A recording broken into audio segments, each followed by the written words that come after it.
Good morning, good afternoon, good night, y'all. Welcome back. Every Wednesday, I'm here to connect, and this week we are talking about shifting timelines, shifting intricacies. So, just jumping into a little bit of a chat of what I've been observing and what's going to kind of contain and hold our channeled readings today, which I think there will be 3 of. You can choose to tune into all 3, bring different questions up for each. You can just listen along to all of them, or you can really hone into the question on your mind or the topic at hand and choose one. Your preference, your choice, but welcome. I'm glad you're here. So I'm noticing today and yesterday just this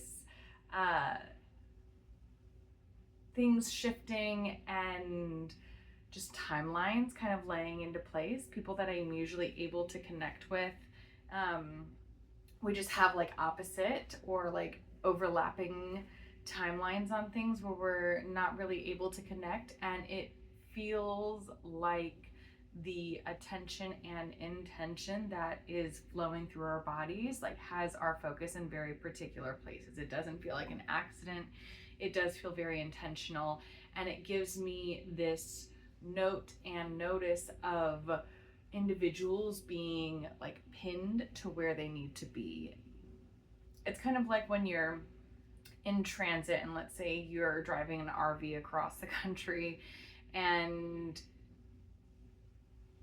if you've got a home or you've got a presence that can both sit in one spot and travel, you practice different kinds of being, whether you are in one spot or you're traveling. If this RV is in one spot, you can have things on the counter, cabinets open, tables set up, and you're using the space differently.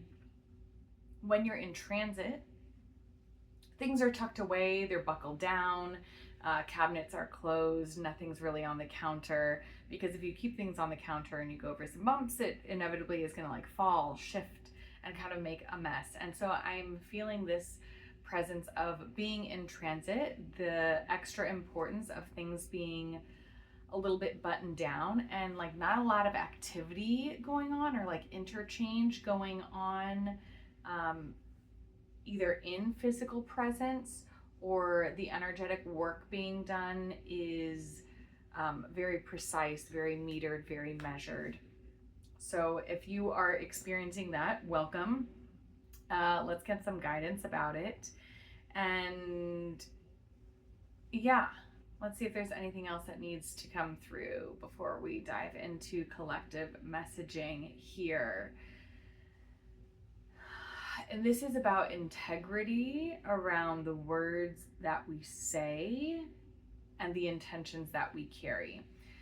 It feels like those of us here in this space have identified our goals and are now needing to get correct and get alignment on how those goals are put out into the world, are introduced into the environment around us. Very much intention and subsequently attention, because our intention sets our attention. You feel me? I love it when words play like that. And so when we are practicing intention and when we are practicing giving our goal a direction to travel, or giving our life force a pathway to come into the world as dictated by our goals, that's the clutch and the key point. Sometimes our intentions are rooted in our goals and sometimes they're not. Sometimes our intentions are informed by our bodily and physical desires. I'm hungry, therefore I'm intending, like I'm going to respond. My intention, whether consciously or subconsciously is going to orient me towards food. I'm going to pick up on good smells. I'm going to take that detour that takes me by the food place that I like. I'm going to start just like subtly prioritizing what's going to get me to the solution or get me to the satiation that's going to like sate or quench that intention. Now, let's say we have conflicting intentions. We have intentions that can run based on like our somatics, like that food one is a perfect example of one that maybe isn't set off of a conscious goal, but is kind of subconsciously directed and dictated, biologically directed and dictated. This can be like physical lust. This can be a lot of times attachment wounds and needs come through in this space. But the focus right now is to kind of pull off of those subconscious drivers, and not focus so much on like detaching yourself from those drivers, but more so focusing on your clarified goals and vision. So this is vision boarding, this is journaling, this is going back to the whiteboard that you put up on the wall that has your goals for the year or your 5-year plan, or it doesn't have to be so analytical, but it's helpful when you have your goals in your environment around you, so that way you can subtly train your subconscious to start working for you, because it's picking up on this conscious goal that you've put in its path day after day after day after day. This is also, like, I'm hearing the word biohacking, this, and yeah, a way to kind of like make your programming work for you. It's just kind of a tool that we can use. But anyway, the point is, there is clarity and desire from up above, from all around us, to really focus on our goals at hand. And I'm getting that this is important because I don't think we remember how empowered we actually are until we start taking mental note and track of what we intend and then the results that we see. We're in a season, and I'm hearing astrologically, I'm not familiar with, or I don't have all the astrological transits that are happening right now off of the cuff. So if you are an astrologer or a dabbling, I want to say astrology artist, please drop in. Feel welcome to drop into the comments. And also, side note, always check out the description. I've got extra information in there if you want more like nibbles to nibble on. Definitions of things that come up, links to other videos that come up, links to videos of visual descriptions that usually come up in these. So feel free to check out the caption, because she does so much good work for us. Thank you, words. Thank you, links. But goodness, what were we talking about? Yeah, there's astrological transits. It seems that we are in a season where it's really about showing ourselves how much we are in control of our own bodies and our own destinies. And I do think that there is something moving into Aries that actually this would line up with. But it's really about showing ourselves our power, showing us the power of our individuality, showing us the power of our brain and heart, especially when in alignment, and showing how coming back to the self is really like putting a key in the keyhole that's like the gateway to everything that comes before us, the gateway to our future, the gateway to our destiny. it's a little bit less of directing our destiny with our will. And if you've been with me the past couple of weeks, will has come up a couple of times.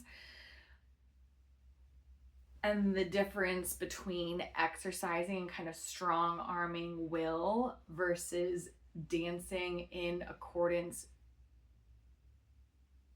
with your soul self, with your biological rhythm, with your divine rhythm.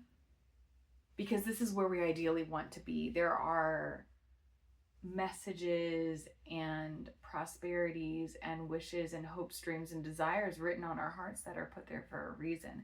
And the more that we listen more clearly, more deeply, and tune into those desires, the more we can birth those goals into existence, and then take those goals to allow our intention to bring our attention onto, like, into alignment. Yes, it will totally work to keep these things like dusted and covered up. Your body is always going to orient you in the right direction. I'm hearing someone asking right now, like, but what if I get hijacked, or what if there are hijackers? And this is really a proximity thing. For some of us, not all of us, but if you're familiar with human design, definitely check it out. But for those who have open centers and are more susceptible to other people's patternings, to social structure patternings in certain areas of their lives, yeah, it's a proximity thing. The people you're around and their desires and their wants and needs are going to inform your goals and rhythm, which is why it's important to really take back your power and to make sure that your underpinnings are pinned on to the things that you want them to be pinned onto. All right, let's see if there's anything else. No. So welcome. If you are new here, my name is Corinne. If you're old here, my name is still Corinne. And I work with Soulshift Channeling, is the beautiful, existential, heady, and divinely informed company, business, mission that I work with to support others in connecting more deeply with themselves, their divine path and mission in the world, how to help you see yourself more clearly so we can see each other more clearly, so we can all get along and, yeah, maybe cut through some of the drama that keeps us separated from ourselves and from each other. Yeah, all in the name of manifesting and creating and furthering and perpetuating and accentuating heaven on earth, because that's what we're here to do. That's what I'm here to do. So welcome. We are going to have 3 channeled readings today. One is represented by an apple. The second one is represented by an orange, and the third one is represented by a pear. And that's all the information that you get today. Sometimes we get more clarifying information on this group. To choose this message, you may be feeling this way, or to choose that one. We're just going to go with the visuals today. Tune in to whichever one you like. I'm hearing like point into the color, like feel into the color of what you're needing to. And so glad that you're here. Okay, group one, apples. My sweet little baby apples. The first thing that I'm seeing for you is, it looks like a cartoon worm, like an earthworm and an apple. And the thing that I'm getting is that this apple has been thrown in the compost bin for whatever reason. I feel like it went a little bit mealy, but it feels half eaten. I feel like you have an experience in your life that you have consumed part of. You like got 5 or 6 bites into it. You're like, this is not for me, or it's not right yet. It's beyond ripeness. It's not correct. It is not correct, period. And so into the compost pile that it went. And then I see this cutie, precious little earthworm. We love our decomposers. Let me say it once again. We love our decomposers. And this is something that I think you could perhaps tune into. I think you have a number of people who are decomposers, like their life path, their mission, one of their missions at least, is in decomposing. You are not a decomposer. We love that for you. We love that you are here to taste freshness, to get clarity on what's right and what's wrong, to tell people what is in and out of season, to pass judgment. And I need you to be a little bit more compassionate for those who are not like you in your environment, because I get the sense that you are wanting and asking people to act more like you, when really you need to be thankful that they are acting like them. Because what you want from an environment, to be appreciated, respected, and known for your skill set, is exactly what we need you to be recognizing other people for. Got it? Sweet Phoebe girl. That's a good interruption, because I just took my sweet doggo Phoebe to the vet this morning, and she is an older girl, and the message here is that we need to trust things in other people's hands. Period. Again.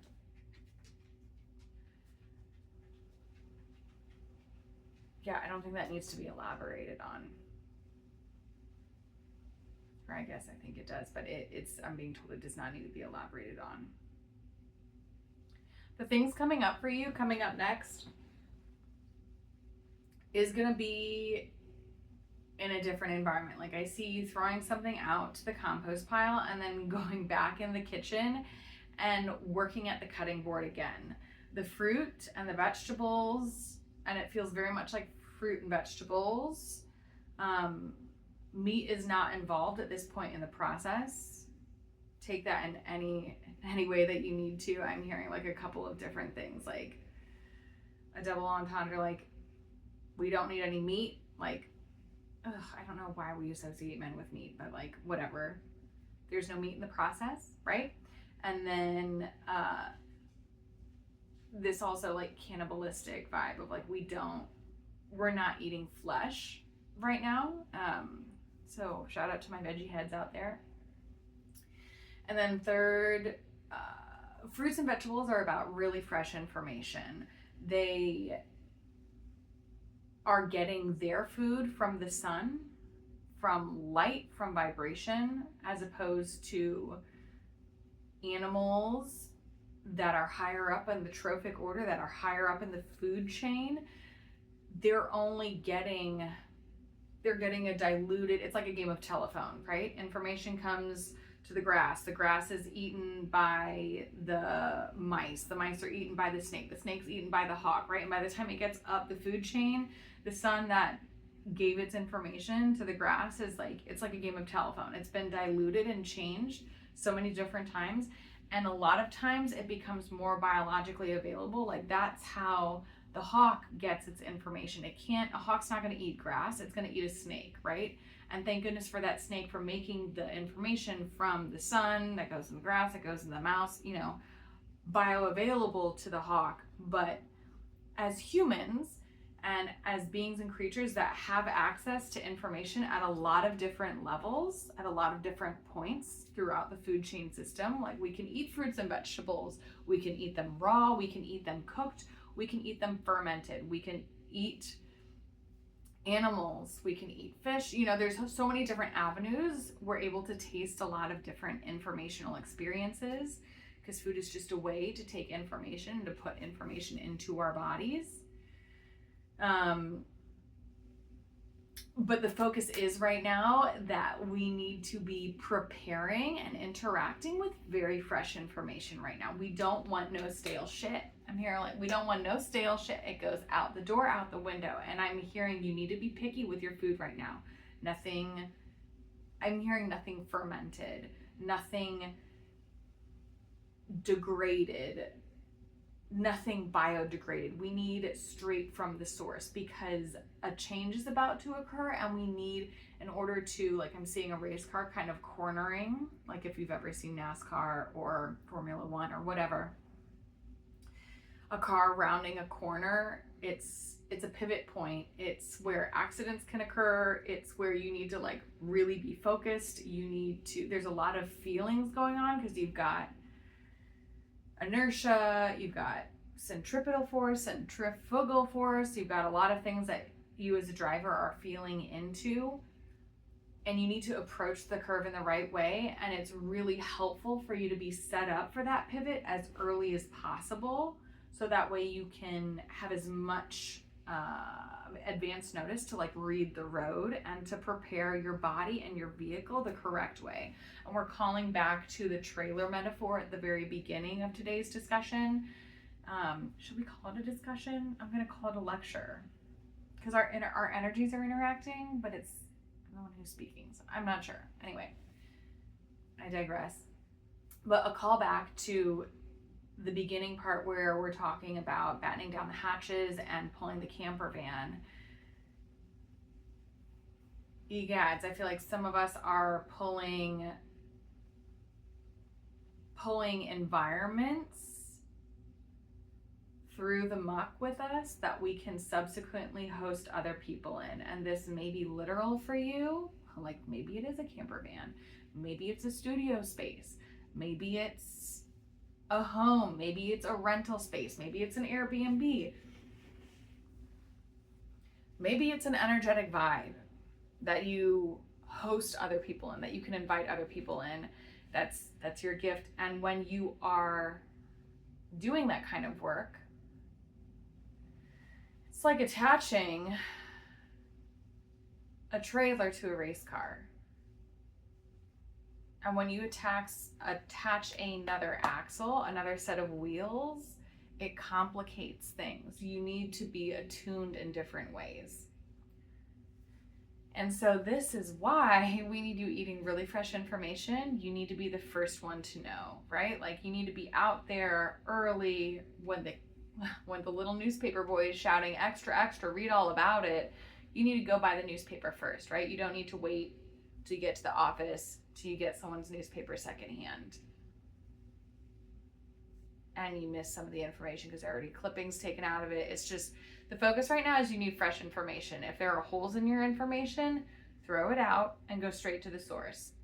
This could be some support and clarity on meditating, running, walking, whatever you do to get fresh information. Like it can be eating fresh food, and often it is. But in addition to this is metaphorical in the sense that wherever you go to get your info, we need you there more often. And we need that to be a clear connection. So like if running is your thing and you go running or power walking to kind of get centered and get in your vibe. And sometimes you walk with other people, you need to be walking by yourself. Or if you are walking with other people, you need to be able to be yourself when you are with those other people. All right, I hear, okay, that's enough. All right, group 1, message 1. Thank you for being here today. Let me know how it goes. If you need additional support or if you want clarified guidance on your life specifically, yeah, I love to work with folks, and yeah, let me know when you're ready. Okay. Group 2. All right, my citrus sunny babies. Citrus sunny babies. Message number 2 is about segmenting your life, kind of like the segments of an orange or the segments of a lemon. And there is a note that oranges here versus lemons are much sweeter. If they are tart, they have been harvested too soon. And I do feel like you are harvesting too soon. Ooh, girl, yeah. I love you, and stop picking the fruit off the tree, right? I feel like you've picked 3 or 4 fruits. They're all like a little not there yet. You're like, this is not, and I'm feeling like, have you ever had one of those oranges that is just not very juicy. And it's not because it's past its prime, because sometimes it can taste like the same. Sometimes if you pick an orange too soon, it's just like the juice, it feels like it's dehydrated.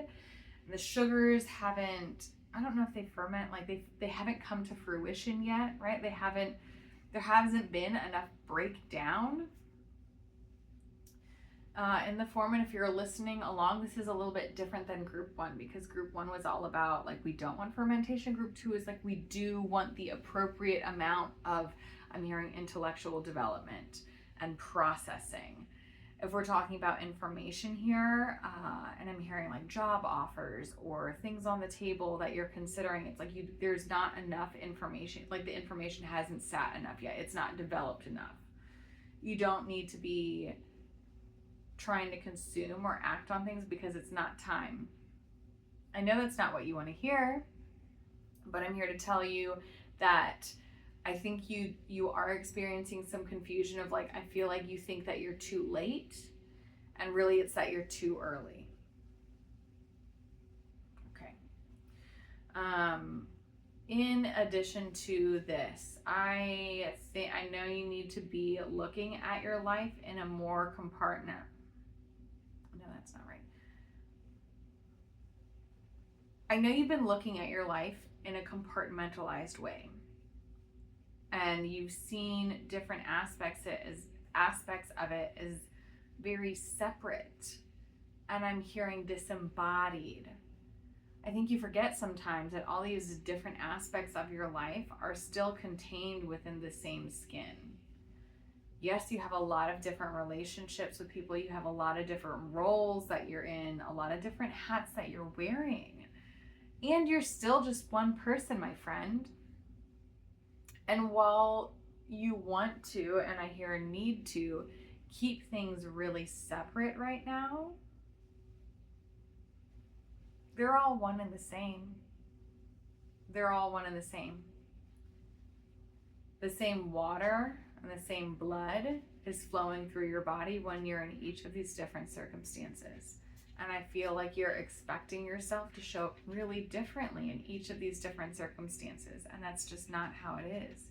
You are the same person in all of these circumstances. And even though each of these different environments and relationships and people can call different things out of you, and I think you do that, you go to these different places because you like to feel different things. I think it's time for you to be,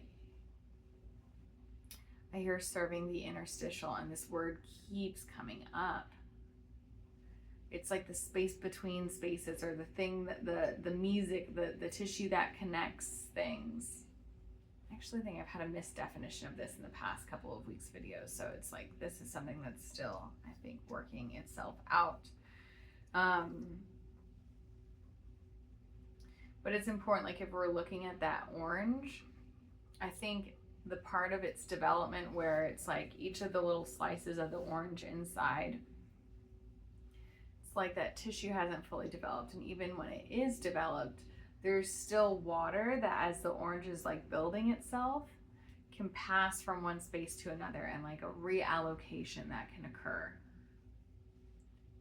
I think that you are at a point where energetically there is a reallocation still trying to occur, and it's not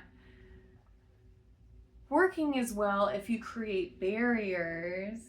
If you create barriers and separation between the relationships and the experiences you're having in your life. I think a lot of them are wanting to overlap, like a lot of the, ooh, yeah, good shake. I think you're wanting to have a lot of overlap, and that's just on point, on par, on pace, on trend. It's important for you to create space and allow people to sit at the same table. Like, I feel like the opening imagery of the, I'm hearing tractor trailer now, but it was like an RV or like a tow behind, what do they call those, fifth wheels? I feel like it's a tractor trailer here, but it's like built out. It feels like almost like a semi truck, but like inside is a whole house. And I love this for you. I love it. I love it. I love it because it feels like there's space for a workshop. Anyway, this doesn't have to be literal. It can be very metaphorical. Basically, the point is the workhorse, and this feels less personal and more like your service, your diligence in the world, whatever space you cultivate for people, whether it's mobile or it is like a mobile home, where mobile homes usually, once they're set down, they're kind of set down. They don't really move that often. So if you're opening up a new location or opening up a new space for people to be in, it feels really important that you allow everyone to come sit at the table and experience different ways of life. Like there's a lot of basically just having a table for people to sit at and have conversation across. I don't really feel like you're needing to facilitate things. I really just think that you just have to set the table up, right? And then everyone else does all the talking and all the work is kind of done for you. I do feel the importance here to sweep the space out after the fact. It's important to reset, like your role is more about holding the spaces in between and less about strong arming the experiences themselves. You feel me? Because the spaces in between dictate what happens in the events themselves. How you arrange the room and how you care for the room and how you tend to the room and the energetics that are present, whether they are entities or they are like living organisms. Like everything in a space, all the pieces of furniture in a space have a soul, have a rhythm, have a vibration, have a routine, right? So whether you're tending to the things in the space or you're tending to spiritual entities in the space, they are what are going to be doing the work for you, or really like holding down the fort, holding down the vibe, holding down the rhythm.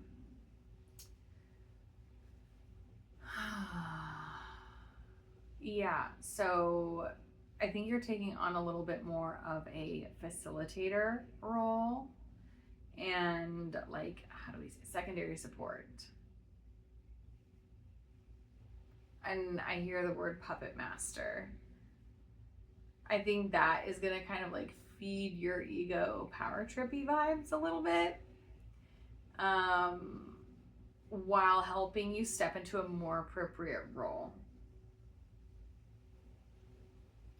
Okay. All right, groupies, best of luck as always. Like and subscribe if you want more information like this, and if you want more deeply attuned, very personal to you, you want to know what's happening, what's happening in your life. I do one-on-one readings with folks, individuals, couples, with your relationship with your pet, family lineage work, all sorts of stuff. If you're shepherding a business or a brand or a space, I do readings for that as well to help you work together with and the task at hand. So good to see you. Thank you for being here. And yeah, I don't know, just really big gratitude, group 2. All right. Group 3, hi little pears, welcome. I hear Bradford pears. I think Bradford pears are actually I think Bradford pear trees are invasive, at least in Western North Carolina. I used to live in Western North Carolina. I loved it.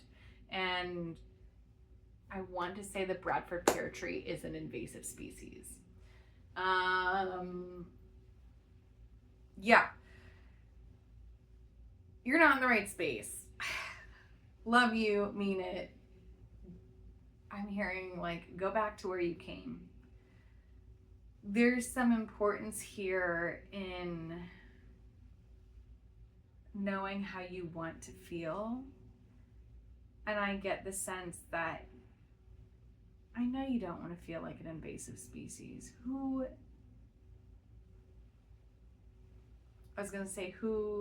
the heck wants to feel like an invasive species? And then I heard conquistadors and people, settlers, and people who are intentionally claiming land and vibration and energy and power that is not theirs. And it's mostly not theirs because it's not in correct relationship. This is the tune and the rhythm is you're not in right relationship.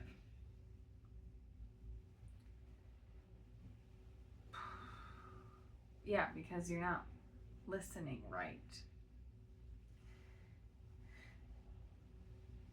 And I hate to say it because I hate it for you, but you need to know. And I'm here to tell you that there is a land aplenty where the way that you interact with the environment is more balanced.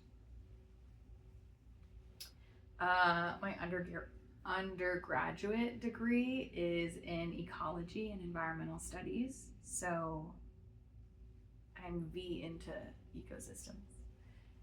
And something that can be said for colonizing, whether it's humans or plant species or animals or insects, is that it can irreversibly alter a landscape, and it always decreases diversity. When you have a delicately balanced ecosystem and then you have an invasive species come in, what basically makes that invasive species invasive is that it proliferates, it grows, it outcompetes local species. It is more successful at reproducing, at gathering and eating food, the whole 9 yards, processing. And then there's an overabundance of it. And if you've been feeling like you're taking up too much space, yes, that may be true. And it's just, you're not in the right environment. You're not competing with equals. And therefore, you are feeling the need to hamstring yourself. Look below, I'll link it. There's this really incredible short story called Harrison Bergeron. I can't remember, the author's name will come to me. And if not, it's okay, just look below. It's a quick read, and it's a beautiful story about very talented beings who, because of governmental standards and a bunch of malarkey, have to limit themselves and add extra burden to themselves to become equal. And we are not asking you to do that here.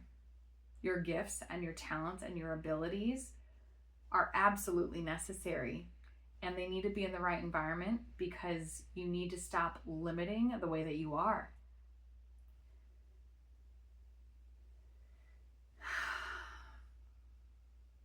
Because the world needs you at your best, not at your worst. And when you're in an environment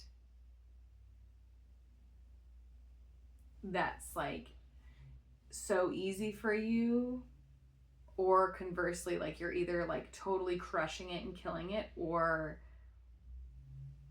you just feel like an immigrant in a land that doesn't recognize you, right? Both of those things. It's time to go home. It's time to go where you are recognized, where you can have healthy competition, where you can be who you are and you can be challenged and grow. Because one thing about a plant or a species that spreads like wildfire, when it's not being challenged, it's not being challenged evolutionarily, it's not diversifying itself, it's not being pressured or forced to diversify itself or to be creative, to have ingenuity. It's not like you are being challenged in a way, but it's not the right way. And it's leaving you, basically the point I'm getting is like, you are susceptible to illness, disease right now. You've got unnecessary weaknesses because you're not competing in the correct way. So I feel like that kind of explains some of the weird strain that you've been feeling, because I feel like in one area of life, like things feel really easy, and then in another area of life, things feel really unfulfilling and therefore hard. But then you're like, why does it feel hard if this is so easy? You know what I mean? It's just like a mismatch of environment. It's a mismatch in environment. All right, dears. Thank you for being here. I appreciate your growth. And I know you've got this. You don't need to be told what to do. And if you would like additional guidance and support, I offer one-on-one readings, and you can book in at your leisure and convenience. Okay. All right. Yeah, I should say maybe not your leisure and convenience. The spots are going to be more limited coming up, but you'll get what you need and it'll be fine. Okay, so let's call it. We're not going to have a closing message today, y'all. Thank you for being with me. There is an evolution and growth that's going through this type of reading, and I'll see you next week. Bye.